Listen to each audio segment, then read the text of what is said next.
Шум, брат, у людей ягод. Доброго здоровья, друзьям! Я Булян Сирис, инициатор народа Эрзи, ветеран русско-украинской войны и участник Лиги свободных наций, который выступает за создание свободных независимых государств. Вы смотрите 5-й выпуск военного блокнота. Поставьте лайк этому видео, подпишитесь на канал, и мы начинаем.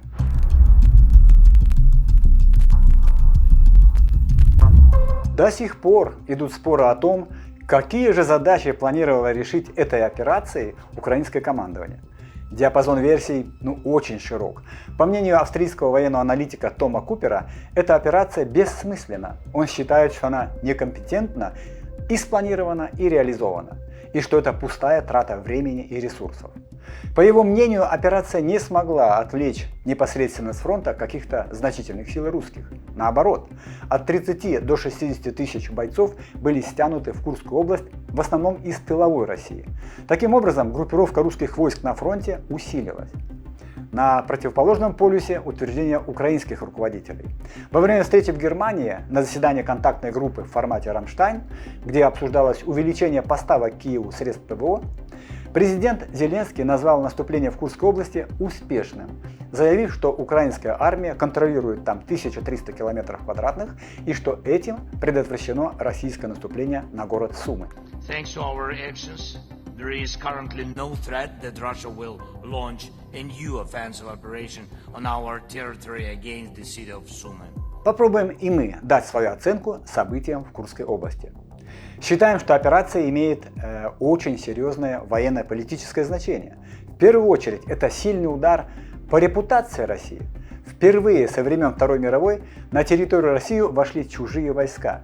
Точнее, это во второй раз после событий на острове Дженьбао-Дао, бывший Даманский. Но масштабы этих событий несоизмеримы. Кроме того, стало очевидным, что угрозы Путина применить ядерное оружие в случае вторжения на территорию России – это всего лишь блеф, или, как говорит его электорат, понты. Вторжение украинской группировки в Курскую область есть основанием для введения военного положения, согласно статье 3 Федерального закона о военном положении. В нарушение закона в Курской области ввели чрезвычайное положение, как при большом пожаре или наводнении. Кроме этого, в Курской, Брянской и Белгородской областях ввели режим КТО – контртеррористической операции. Это существенно ограничивает гражданские права, которых в РФ и без того не очень много. То есть силовики, как говорят в РФ, уже имеют полномочия конфисковывать имущество, производить аресты, слушать телефоны без объяснений. Ответственные за КТО – ФСБ. Скорее всего, Путин не ввел военное положение из-за недоверия к военному командованию. Причиной этому может быть резкое падение доверия населения к самому Путину. Симпатии масс покидают Путина. Жители граничащих с Украиной территорий имеют большие претензии к диктатору. Рассказывают, в Кремле их не слышат. Мы требуем немедленной отставки Путина ВВ с должности президента России и верховного главнокомандующего нашей народной армии Белоусова с должности министра обороны Российской Федерации. Не так, как не справивших с возложенными на них обязанностями и не способны защитить российские границы и обеспечить безопасность населения России. Многие сравнивают реакцию жителей Курской области с действиями украинцев в феврале 2022 года. Оказалось, что россияне не готовы браться за оружие для защиты своих территорий. Несмотря на огромный аппарат пропагандистов, уроки мужества в школах, вагнеровцев в детских садах и прочее, желающих воевать все меньше и меньше. Именно поэтому власть вынуждена повышать размер денежных выплат подписывающим контракт. В Москве, например, независимо от того, прописан человек в столице или нет, при заключении контракта ему обещают 5,5 миллионов рублей. В регионах вынуждены быть скромнее, но сумма выплат растет и там. Это порождает сомнения в высоких, как убеждают СМИ, патриотических чувствах россиян. То, что 10 тысяч украинских бойцов, возможно их было больше, но не в разы, смогли достичь такого успеха, показывает, что в настоящее время обороноспособность России далека от той, какая декларируется Кремлем.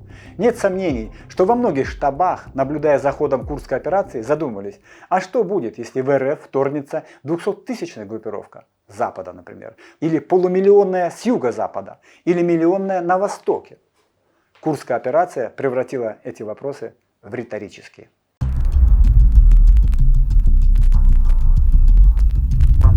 Продолжается русское наступление по линии Бахмут-Покровск. По словам главнокомандующего ВСУ Александра Сырского, ситуация стабилизирована, и это подтверждается тем, что после прибытия подкрепления украинцы предпринимают контратаки, которые замедляют или даже отбрасывают русских. Россияне не могут позволить себе терять темп, потому что это может прервать бурное празднование успешного наступления, которым они оправдывают неудачи в Курской области, дескать, главное Покровск. Кроме этого, замедление наступления дает возможность украинцам укрепить свои позиции. Обе стороны рассматривают предстоящую битву за Покровск как решающую. Говорят, что Путин приказал взять город до 1 октября, но уже есть большие сомнения, что он вообще будет взят. Во-первых, приближается зима, а во-вторых, наступление с шириной фронта примерно равной глубине проникновения на территорию противника чревато большими и неприятными последствиями. Впрочем, советская практика брать города к датам всегда сопровождалась огромными людскими потерями. Это не останавливало генералов и не останавливает. Они уповают на пресловутое «бабы еще нарожают». Но с этим у русских сейчас тоже проблемы. Поэтому в Госдуме задумались и призвали стимулировать рождаемость верой и воспитанием. Депутат Ирина Филатова считает, что выделение денег на стимулирование не принесет результатов. И причина этому – идеи нетрадиционных ценностей и саморазвития, которые нужно изгнать из российского информационного поля. Точнее, в цитате: «Идеи бездетности, нетрадиционных отношений, замены традиционных семейных ценностей потребительством, саморазвитием, кошечками и собачками должны исчезнуть из информационного поля на всех уровнях», цитирует Филатову, говорит Москва. По ее мнению, причиной демографической проблемы России является нетрадиционное отношение населения, кошечки и собачки. И еще саморазвитие. До этого Владимир Путин потребовал от правительства убедить россиян больше рожать, чтобы это было модно иметь много детей, как когда-то в России было по 7, по 10 человек в семьях. Внимание, это говорит руководитель целого государства. По его словам, это позволит решить проблему нехватки рабочих рук в стране. Про восполнение уничтоженных, убитых русских солдат Путин промолчал.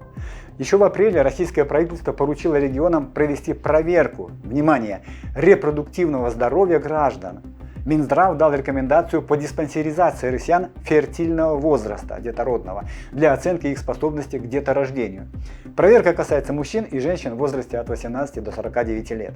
Москвичек уже начали направлять на сдачу анализа для определения уровня фертильности, сообщает The Insider. То есть государство лезет уже не только в карманы своих граждан.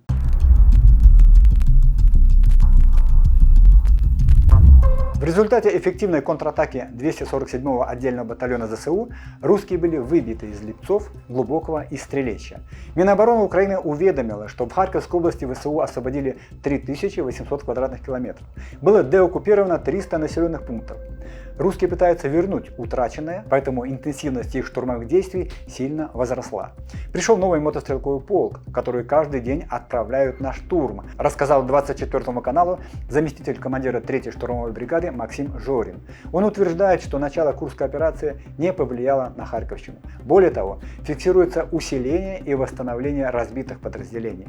На этот участок заводят относительно свежие войска. В частности, это подразделение 155-й отдельной бригады морской пехоты из Владивостока и 18-й мотострелковой дивизии из города Гусев Калининградской области. То есть Путин оголяет фланги.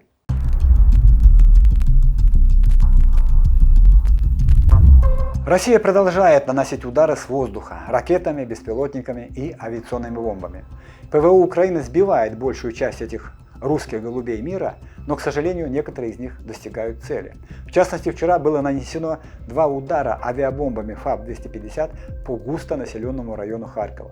Ущерб от русских бомбардировок можно уменьшить лишь нанося удары по складам и аэродромам, то есть необходимо предотвратить российские удары.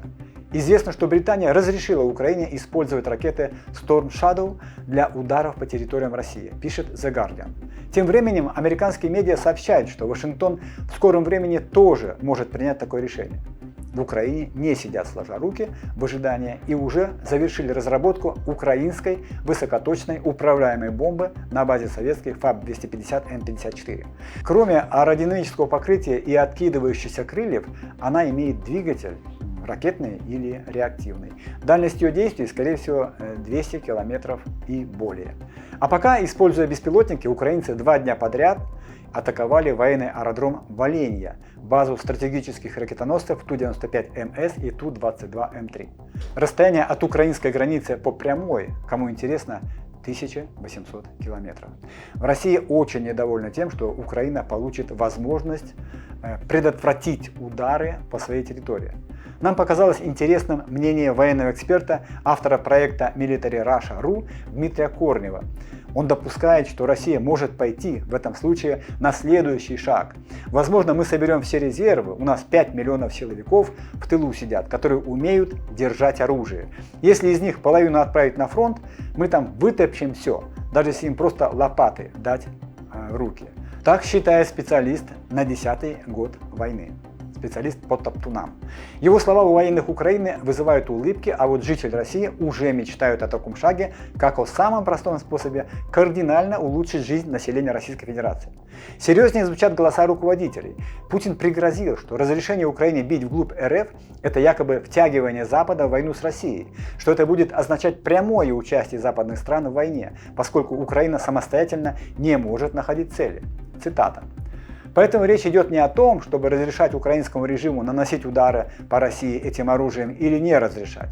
Речь идет о том, чтобы принять решение о том, что страны НАТО непосредственно участвуют в военном конфликте или нет. Если это решение будет принято, это будет означать не что иное, как прямое участие стран НАТО, Соединенных Штатов, европейских стран в войне в Украине. Премьер Великобритании Кир Стармер уже ответил на угрозы Путина. Цитата. «Мы не ищем никакого конфликта с Россией. Это ни в малейшей степени не входит в наши планы. Но они начали этот конфликт, и Украина имеет право на самооборону». Премьер уточнил, что это Россия действует незаконно и что она может немедленно положить конец этому конфликту. Стармер сообщил, что собирается обсудить поддержку Украины с президентом США и намерен затронуть стратегию, а не только тактику. Это звучит как предупреждение.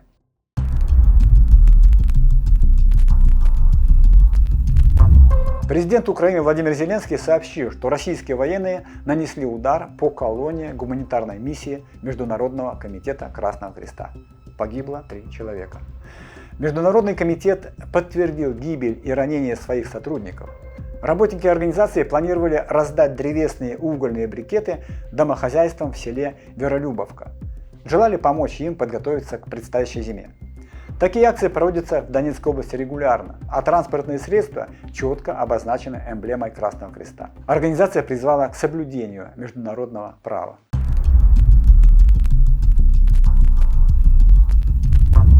Минобороны РФ обеспокоены стремлением НАТО силой принудить Россию к переговорам с Украиной. Об этом заявил замминистра обороны РФ генерал-полковник Александр Фомин на Сяньшанском форуме по безопасности в Китае. Цитируем. С целью обеспечения условий для силового принуждения России к переговорам по формуле Киева, натовские страны строят планы по отправке своих войск на Украину. Это опасная игра, которая может привести к прямому военному столкновению ядерных держав, угрожает Фомин. Заявление генерала чистой воды провокация, потому что об отправке западных войск в Украине в конце февраля действительно говорил президент Франции Эммануэль Макрон.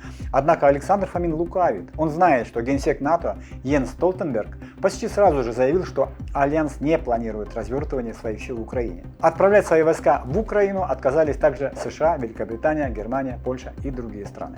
Российское население, в отличие от генерала Фомина, больше беспокоит то, что они были вынуждены отложить ремонт своего жилья на неопределенный срок из-за высоких цен на строительные материалы. Это показал опрос группы «Ренессанс страхования» в августе этого года.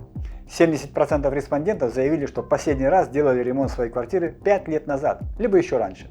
При этом все они указали, что их жилье нуждается в ремонте. В качестве причины не ремонтировать россияне назвали подорожание материалов и сужение ассортимента. Санкции все же помогают вставать с колен. По данным сервиса REROMS, за последние 2 года стоимость материалов для ремонта увеличилась на 20-25%. Дорожает все, но это не может разрушить вечная дружба с Китаем. Видимо, поэтому в российский бюджет заложена 30% скидка на газ для Китая. Несмотря на такой очень дружественный акт, Китай запретил своим автоконцернам строить заводы в России. Весной Путин успел похвастаться сотрудничеством с Китаем в сфере производства автомобилей. Но в Пекине не хотят, чтобы автопроизводители рисковали своими деньгами в странах, которые ведут войну. И настоятельно не рекомендуют инвестировать в строительство заводов в России, пишет Reuters. Видимо, вечная дружба России с Китаем не очень взаимна. Но деваться некуда, основной рынок сбыта для России сузился до Индии и Китая. А учитывая, что нефть еще и дешевеет, неудивительно, что Путин делает такие подарки Си Цзиньпину. Цена российской нефти упала ниже болевого порога бюджета. Как сообщает Bloomberg, за 2 недели российская нефть подешевела на 18% и опускалась ниже отметки $60 за баррель.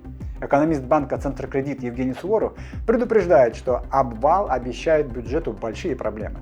Что будет делать власть в такой ситуации – большая загадка для экономиста. Правительству придется задействовать фонд национального благосостояния, в котором осталось всего около 5 триллионов рублей непотраченных средств. Но Суворов указывает, что 1,3 триллиона рублей уже зарезервированы под расходы в декабре.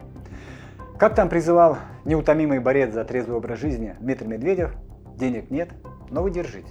Друзья, мы будем и дальше следить за развитием событий, а вас попросим поставить лайк этому видео и подписаться на наш канал. До новых встреч! Вас Томазонок Ялга.